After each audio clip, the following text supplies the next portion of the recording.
Durk has been locked up in Broward County Jail. He's there right now. Yo, what's up, YouTube? Today, we are diving into a story that's shaking the rap game to its core. We're talking about Lil Durk, the voice of the trenches, the OTF boss, and man, the news is chilling. Durk has been locked up in Broward County Jail. He's there right now. This is Florida. Yes, Broward, he's in Florida. I got the whole thing on. I look on my stream. I got it. Oh my God, bro. As expected, DJ Academics was among the first people to break the news of Durk's arrest to the industry. You with anybody that harm my people, I can't with you. I'm not into it with you. Federal agents have just arrested Lil Durk, and it's not for some minor beef or a simple gun charge. We're talking about a federal arrest in connection to the August 2022 shooting and attempted murder of Quando Rondo. And right now, Lil Durk is locked up in Broward County Jail. But this isn't just a short stay, man. Rumors are swirling and the reality is sinking in. Lil Durk might be waving goodbye to the streets forever because he's facing a life sentence. Life sentence. Let's get into what this means for the OTF boss right now. There are now 5 people in custody who weren't in custody before. 5 people who were alleged to have committed a murder in broad daylight in the middle of the afternoon in the city of Chicago. Gone for life. That's the headline that's sending shockwaves through the industry. Following his recent arrest on charges related to a murder-for-hire plot, Lil Durk, who was once flying high in private jets, is now confined to the 4 corner walls of a prison cell. Court reports are saying that if convicted, Durk is facing a statutory maximum sentence of life in federal prison. Let that sink in. According to jail records, Durk Banks, the 32-year-old rapper we know as Lil Durk, was booked into Broward County Jail pending charges of murder for hire. This came after the U.S. District Attorney in Los Angeles filed an indictment against Durk and 5 other members of Only the Family, OTF. The indictment charges them with alleged conspiracy to commit murder for hire, resulting in death, and the use of a machine gun, also resulting in death. The charges claim these men arranged to travel across state lines to carry out the alleged attack against Quando Rondo's circle back in 2022. And as authorities stated, there are now 5 people in custody who weren't in custody before. 5 people who were alleged to have committed a murder in broad daylight in the middle of the afternoon in the city of Chicago. You gotta pray that the dudes that you mess with, you gotta pray that these dudes don't never turn on you, because it's so much betrayal and like disloyal going on. It don't matter how much you give them, it don't matter what you do for them. If they up against it, they damn near giving up everything they know. So why Quando Rondo? Why this intense retaliation? It all connects back to 2020. It says the charges mark the latest fallout from the high-profile killing of King Von. They connecting dots. Here's the gist. Federal agents have connected these 5 OTF members to the August 2022 shooting in Los Angeles that tragically killed Quando Rondo's cousin, Lou Pab. And records show that Quando Rondo himself was the target of this operation. Why? Retaliation. Retaliation for the death of Lil Durk's best friend King Von. It appears the feds have been digging deep, looking for a substantial link connecting the big fish, Lil Durk, to this murder-for-hire charge labeled on his affiliates. Somehow the feds knew this crime was a continuation of the tragic events that unfolded back in 2020 at the Monaco Hookah Lounge in Atlanta, the incident that led to the death of King Von.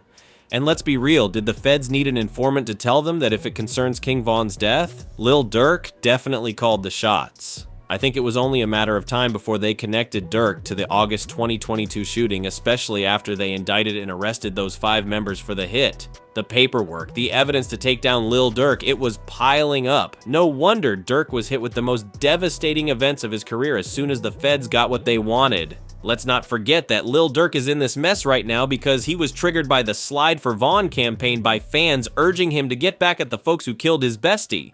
Here it is. News reports saying the charges mark the latest fallout from the high-profile killing of King Von. They're connecting it. They're connecting the dots.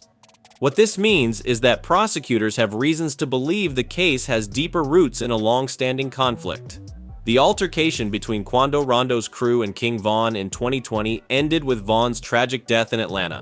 When I was researching this case, I came across a comment from a YouTube user that is significant for its subtle observation.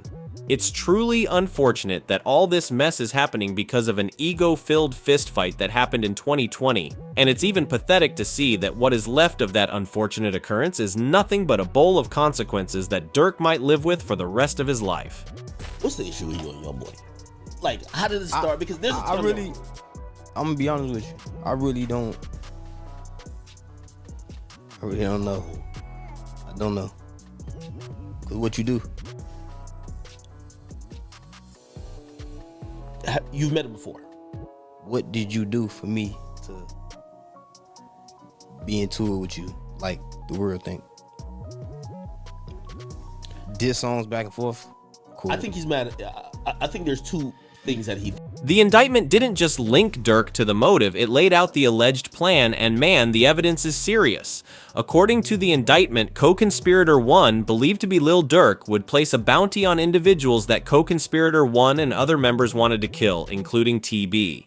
Quando Rondo is referred to as TB in the indictment. Oh no, dude, Lil Durk is cooked. And get this, Lil Durk is directly referenced in the indictment as co-conspirator 3. Check this out. Using a credit card associated with OTF, co-conspirator 3 would purchase airline tickets for the co-conspirators to fly to California and murder TB. Prosecutors say the same credit card was used to book hotel accommodations for the Assailants, and the card was allegedly issued under a bank account that listed Durk's one-time manager as an owner. It was also reported that another credit card was issued under the same account to Lil Durk's father. The evidence is mounting, but how did the plan go down? Well, according to reports, it went south. The indictment confirms that defendant Jones and Lindsay and co-conspirator 2 Inches would fire multiple shots at TB, killing SR, who was a passenger in TB's vehicle. If you've been following this story, you need no interpreter to tell you that SR is Lil Pab. According to the feds, the killer squad, using 2 cars, including one without a registered license plate, worked in tandem to track, stalk, and attempt to murder TB at a gas station in Los Angeles. During the attack, the conspirators allegedly fired at least 18 rounds at TB's vehicle, several of which hit and killed Lil Pab. After the deed was done, prosecutors reported that the killer squad later assembled at a restaurant where they scrambled payment for the attack. And then they made one last crucial mistake. At dawn, they allegedly used the same linked credit card to obtain flight tickets back to Chicago. Amateur hour, truly. But here's where the betrayal comes in. Who snitched? If you remember, after the attack on Quando Rondo's camp, killing Lil Pab, word on the street was someone snitched on Rondo's location. Aha, the street is never wrong. Right now, there are some reports, like one from the Express Tribune, that Durk was actually allegedly ratted on by an OTF member who dedicated quite some years of his life secretly connecting his boss, Lil Durk, with the attempted murder of Quando Rondo, which led to the murder of Lil Pab. Betrayal from within. Many things have gone down on the street, but I assure you that this recent development met the industry in total shock. The informant, identified as member Jam, allegedly wore a hidden wire for several years to gather evidence for authorities. The backstory is that Jam, who was released from prison in 2022 after serving 12 years for attempted murder, reportedly provided information directly linking the biggest fish, Lil Durk, to the murder-for-hire scheme against Rondo. Say Cheese was one of the first people to report on social media the in-house betrayal of gangster rapper Lil Durk. He tweeted, Lil Durk Snitch was an OTF member and he was exposed for wearing a wire. OTF Jam allegedly wore a wire for multiple years. He previously served a 12-year sentence. As soon as the news hit the internet, a series of controversies was sparked, with most people wondering how Jam was able to hide the wire for several years without being noticed. Humorously, someone responded, "He was hiding the wire in that big-ass forehead." Another user tried to offer some clarity by saying they don't use wires nowadays. Instead, cops give you a small voice recorder that's real sensitive and you just have to put it in your pocket. However, this user's opinion seemed to be up to date with technological advancement. It says a wire. My opinion, not a fact, but every device around you is considered a wire. You don't necessarily have to wear movie wire, your phone is the wire, I believe.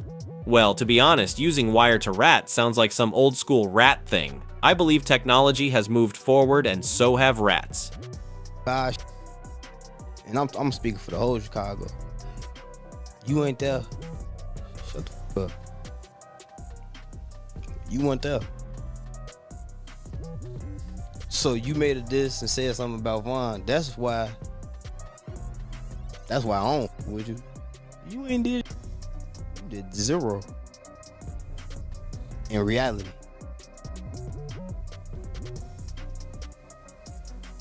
As 1090 Jake pointed out in this interview about Durk's co-defendants. And I said, it completely depends on his co-defendants. If they testify against him, he's cooked. Yeah.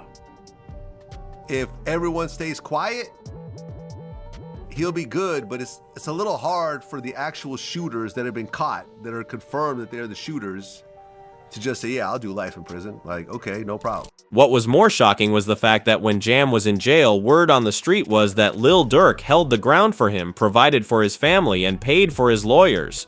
During an interview with DJ Vlad about Lil Durk's empire falling flat, Wack 100 spoke about Jam snitching. He had 12 years. Got out, interviewed, said he kept it real, brought him cars, gave him 50,000, write this, made mention that ain't no snitch on his name. He ain't never been a rat, caught a gun case, but eventually he flipped. DJ Vlad added that Jam served a 12-year prison sentence for attempted murder, supposedly from 2010. He was released in 2022, coinciding with the time of Lul Pab's murder. Since then, Jam has allegedly been wearing a recording device to collect information on Lil Durk and OTF, which has ultimately led to the recent arrests. Amidst Lil Durk's arrest and the discovery of a rat in a household meant for only the family, a 2023 interview with Jam has resurfaced. In the interview with DJ Jerry, Jam opened up about his long-standing relationship with Durk and the support he received while incarcerated. FJ Jam recounted how Lil Durk's music helped him to stay motivated and how the rapper supported him with money and the like while in jail. He said, "I remember Durk was making rap songs for our parties." He added, "That was broke back before the fame and the money. He made a way for me to be straight. I'm saying my old time in jail that stayed broke like before the money. You know what I'm saying? That was broke. I remember when the money went there." Although Lil Durk has rapped about his ability to know when someone is telling on him, he did not see this one coming. Someone said, "To be betrayed by a childhood friend after you looked out for him and then wearing the wire around Durk is insane. It would be the closest ones to you." And I agree, it can only be called betrayal when it comes from someone you call a friend. After all, no one expects any form of loyalty from an enemy, but the snitching wasn't the only thing going on. In an unexpected turn of events, Lil Durk's murder for hire trial was postponed to October 2025, pushed back from its original date of January 7th, 2025. Why? Because both the prosecution and defense agreed the case was so unusual and so complex and required extra time.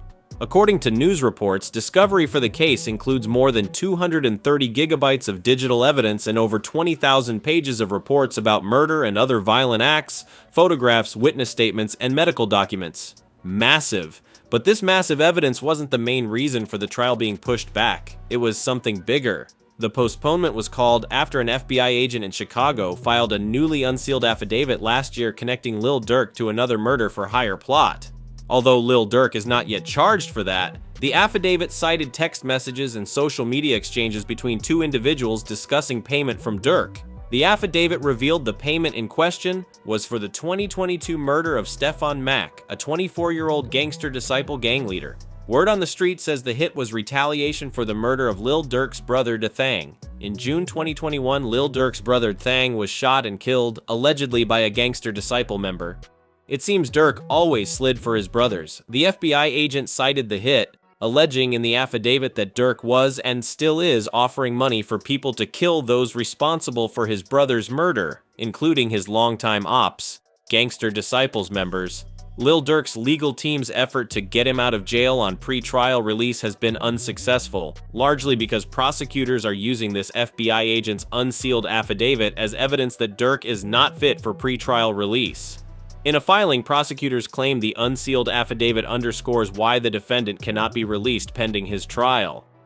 I think the question shouldn't be, will he beat it? I think the question should be, will he survive it? What do you mean? Well, I don't necessarily think you're just beating a Fed case like that. I think there's gonna be a difference where, 5 years, yeah, you'll survive that. 10 years, you'll survive that. So, why is he in Illinois River? The feds put an informant in his cell, put in an informant. And The thing about this is the man is gonna say the reason why he told his celly this is because he was scared and that he needed protection. But I'm finna read it off the paperwork. Now, in the process of them doing all this, they didn't realize that they had their phone in the car and they locked the car door. So when they try to run back to the car after the murder, the car doors was locked. So what do you do when the car door is locked and you only got 30, 40 seconds possibly before the police?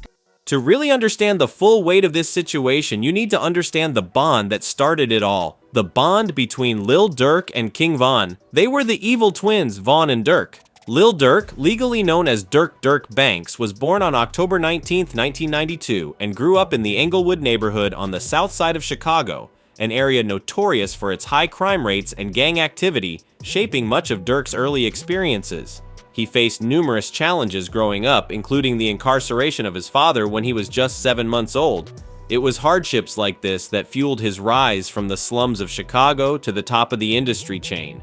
His passion for music also gave him an escape from the harsh realities of his environment. On the other hand, King Von, born Devin Daquan Bennett on August 19, 1994, hails from the notorious O Block area of Chicago. O Block, named after a fallen member of the local gang, is one of the most dangerous hoods in the city. Just like Lil Durk, Von's upbringing was equally marked by violence and adversity. He lost several close friends to street violence and had multiple encounters with the law from a young age. Despite these challenges, Von's charisma and storytelling distinguished him from his peers, giving him the spotlight of a local rapper. Durk, already an established figure in the Chicago rap scene, saw potential in the young and hungry Von. Durk took Von under his wing, offering guidance and support as Von navigated the complexities of the music industry. Their friendship, although rooted in music, was more about survival and loyalty. Both artists understood the importance of having someone they could trust in an environment where trust is scarce. This mutual understanding and respect laid the foundation for a friendship that would go on to impact their lives and careers in diverse ways. Take a look at what Lil Durk said about his friend Von at the Breakfast Club. He got a whole story behind him. Know what I'm saying? He from O Block. Okay, I'm saying that should speak for itself. Nah, but you know what I'm saying? He just real. Know what I'm saying? His music, I'm with him. Know what I'm saying? It's my brother twin. As their friendship deepened, Lil Durk signed King Von to his label Only the Family, marking a significant milestone as the beginning of their professional collaboration. Shortly after, King Von's debut mixtape, Grandson Volume 1, released in 2019, featured 2 tracks with Durk, Crazy Story 2.0 Inches and Twin Neems. The mixtape was a commercial success, and Von's storytelling prowess quickly garnered a dedicated fan base and cemented the connection between the twins. It is important to note that Von was a dangerous figure on the street before he started making music. He only started rapping after winning a murder case in 2017. No wonder when he started making music he didn't leave the street behind. He dissed every rapper who dared to stand in his way. King Von, who had been a member of the Black Disciples gang, constantly dissed members of STL, his biggest rival gang, who hailed from 23rd, just a block away from O Block, the Black Disciples domain. As a teenager, Von found himself drawn into the violent world of gang life. He became a member of the Black Disciples, a gang with deep roots in Chicago's criminal underworld. The allure of power, respect, and protection offered by the gang was too strong to resist. Von quickly rose through the ranks, earning a reputation for fearlessness and ruthlessness. It wasn't long before his name became synonymous with violence and retribution. One of the earliest incidents that cemented Von's reputation was the killing of King Doc. King Doc, a member of a rival gang, was gunned down in a brutal attack that shocked the community. On April 28, 2012, a group of 4 men shot him as he walked into a convenience store. After being shot, Doc stumbled into a patch of tall weeds where he lay undiscovered for hours before his 16-year-old cousin eventually found him dead. The killing of King Doc was just the beginning. King Von became an active Twitter user starting in June 2012. He frequently tweeted about his street activities, seemingly unconcerned about incriminating himself. Von openly claimed to be drilling in the name of O.D. Perry and compared himself and his best friend, fellow O Block shooter Troy, to Definius and Ferb. He warned rivals not to disrespect them, boasting about shooting people as if it were nothing. He tweeted about drilling since he was young and even expressed a desire to kill cops. On August 7, 2012, Vaughn tweeted that homicide is in the air and that it smells like a graveyard. In the early hours of the following morning, August 8, 2012, a group from O Block, rumored to include King Von and Troy, was out looking for enemies. Dirty Ree, real name Tyrell Joshua, an older member affiliated with St. Lawrence Eberhart and Grove City, was back in town and ended up being shot dead. He was found on a sidewalk on the first block of East 56th Street in Washington Park just before 3:30 a.m. These early incidents set the stage for what would become a pattern of violence and retribution. Von's reputation as a serial killer began to take shape, with each killing adding to the legend. As King Von's reputation in the streets of Chicago grew darker, his alleged involvement in a series of brutal killings continued to fuel the legend of a man feared by many. The initial points of tension between King Von and Quando Rondo can be traced back to their affiliations. King Von's close association with Lil Durk and Quando Rondo's ties to NBA YoungBoy created an underlying rivalry. The tension between Lil Durk and NBA YoungBoy's camps was well known in the industry and seemed to spill over to their respective artists. The events of November 6, 2020 began like any other for King Von and his crew. They were at the Monaco Hookah Lounge in Atlanta, a popular spot for nightlife. Quando Rondo and his entourage were also present at the venue. The atmosphere was charged, tensions were high, though no one could have predicted the tragic events that were about to unfold. As the night progressed, an argument broke out between the two groups. Surveillance footage captured the moment when King Von approached Quando Rondo outside the nightclub. Without warning, Von threw the first punch, igniting a violent brawl between the two entourages. The situation quickly spiraled out of control as fists flew and chaos erupted. During the fight, Timothy Leaks, a close associate of Quando Rondo, allegedly pulled out a gun. Shots rang out and King Von was struck multiple times. The scene was chaotic, with people scattering in all directions as gunfire echoed through the night. Von's crew attempted to rush him to safety, but the damage had already been done. King Von was critically injured and rushed to a nearby hospital. Despite the efforts of medical personnel, he succumbed to his injuries later that night. Timothy Leaks was arrested at the scene and charged with the murder of King Von. He was later released on a $100,000 bond, a decision that sparked outrage among Von's supporters. Quando Rondo, who was present during the altercation, vehemently denied any involvement in the shooting. In subsequent interviews, he claimed that he did not know King Von personally and had never had any issues with him. Quando maintained that he and his crew were merely defending themselves during the altercation. "One thing about it, he going to protect me with anything, which anybody should do." Rumors circulated that Quando Rondo had tried to take King Von's chain after the shooting, allegations that Quando strongly denied. He accused people of spreading false information and clout chasing, insisting that no one would be thinking about taking a chain in the middle of a shootout. "Sure, ma'am, but a chain, ma'am. That, ma'am, when it come to jewelry, ma'am, only people with bad intentions who clout chasing and stuff looking to try to take a __ chain, ma'am. A $50, $60,000 chain, ma'am. Like, I go bad, that's 50, 60,000, like that's not nothing." On the other side, Quando Rondo and his camp faced intense scrutiny and backlash. Many fans and fellow artists held Quando responsible for the events that led to King Von's death. Despite the criticism, Quando remained defiant. In the weeks following the shooting, Quando Rondo faced significant backlash. Concerts were canceled, and he received numerous threats. Despite this, he continued to release music and maintain his innocence. In a controversial move, Quando gifted Timothy "Lulu Tim" Leaks an expensive watch, which many saw as a sign of loyalty and support. This act further fueled the animosity between the two camps. "Me and my twin," wrote Quando Rondo on Instagram stories, accompanying the caption with a photo of two newly purchased watches, one with black details and the other with blue. He tagged Lil Tim's Instagram account, indicating that the second luxury watch was a gift for the man accused of shooting King Von. While some initially commended Lil Durk for not seeking to avenge King Von's death and continuing the chain of violence in rap culture, it was the slide for Von comments that got to him. Unfortunately, when Durk allegedly called the hit, his empire came crashing down, fall of an empire. It is true that when the mighty fall, they fall along with everything they worked for. It appears that last year ended in the direct opposite way it started for rapper Lil Durk. He went from being awarded the key to the village of Broadview to being locked up behind bars in the same year, an epic reversal of fortune. But who is to blame? It is simple. You can't be two things at the same time. You are either a rapper or a gangster. If you are both, then soon, just like Lil Durk, you will be a rapper behind bars while your empire strays outside without direction. The feds are always watching. If you stick your hands in something dirty, then it's just a matter of time until you get caught. As noted by the assistant director in charge of the FBI Los Angeles field office, Akko Davis, while you're going about your life thinking you got away with it, the FBI is piecing together the facts that will serve as your undoing.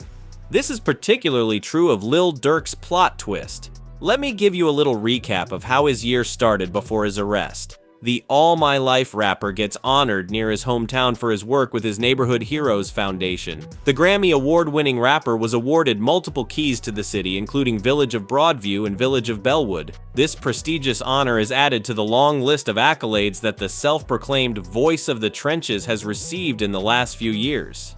But in a shocking turn of events, the key to the city that Lil Durk received just a week ago was revoked following his arrest. On Friday, Broadview Mayor Katrina Thompson took back the honorary key that officials of the Chicago Village presented to Durk on October 18th after news broke that U.S. Marshals had arrested the rapper in Florida for an alleged murder conspiracy. In addition to rescinding the key, Broadview officials terminated their partnership with Durk's nonprofit organization, the Neighborhood Heroes Foundation. The mayor highlighted that although the American justice system presumes everyone is innocent until proven guilty, in the village of Broadview, the court of public opinion of residents has even higher moral and ethical standards of behavior.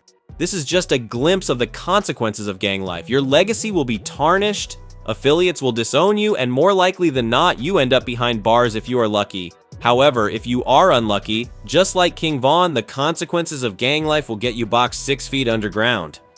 In line with Durk's arrest, fans wondered if Lil Durk's empire would still be standing at the end of the day. Who would have thought that someone from OTF would give up the boss? Betrayal from within.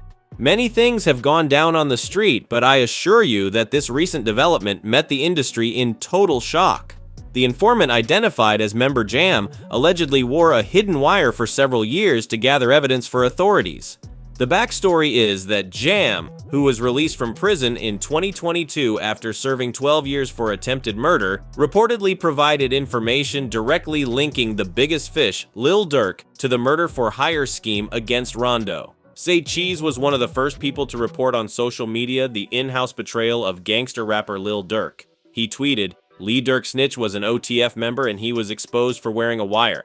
OTF Jam allegedly wore a wire for multiple years. He previously served a 12-year sentence." As soon as the news hit the internet, a series of controversies was sparked, with most people wondering how Jam was able to hide the wire for several years without being noticed. Humorously, someone responded, "He was hiding the wire in that big-ass forehead."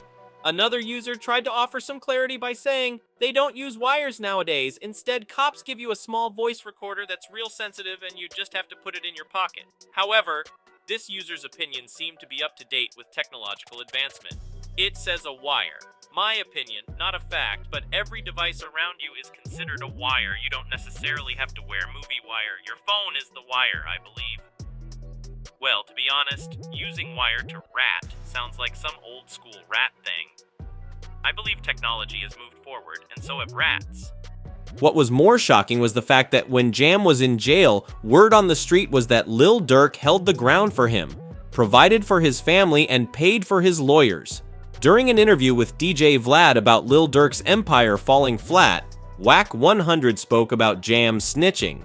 He had 12 years, got out interviewed, said he kept it real, brought him cars, gave him 50,000, right this, made mention that ain't no snitch on his name. He ain't never been a rat, caught a gun case, but eventually he flipped. DJ Vlad added that Jam served a 12-year prison sentence for attempted murder, supposedly from 2010. He was released in 2022, coinciding with the time of Lul Pab's murder. Since then, Jam has allegedly been wearing a recording device to collect information on Lil Durk and OTF, which has ultimately led to the recent arrests. Amidst Lil Durk's arrest and the discovery of a rat in a household meant for only the family, A 2023 interview with Jam has resurfaced. In the interview with DJ Jerry, Jam opened up about his long-standing relationship with Durk and the support he received while incarcerated. FJ Jam recounted how Lil Durk's music helped him to stay motivated and how the rapper supported him with money and the like while in jail. He said, "I remember Durk was making rap songs for our parties." He added, "That was broke back before the fame and the money. He made a way for me to be straight. I'm saying my old time in jail that stayed broke like before the money. You know what I'm saying? That was broke. I remember when the money went there." Although Lil Durk has rapped about his ability to know when someone is telling on him, he did not see this one coming. Someone said, "To be betrayed by a childhood friend after you looked out for him and then wearing the wire around Durk is insane. It would be the closest ones to you." And I agree, it can only be called betrayal when it comes from someone you call a friend. After all, no one expects any form of loyalty from an enemy. If you enjoyed this deep dive, then click the card showing on your screen for more videos like this.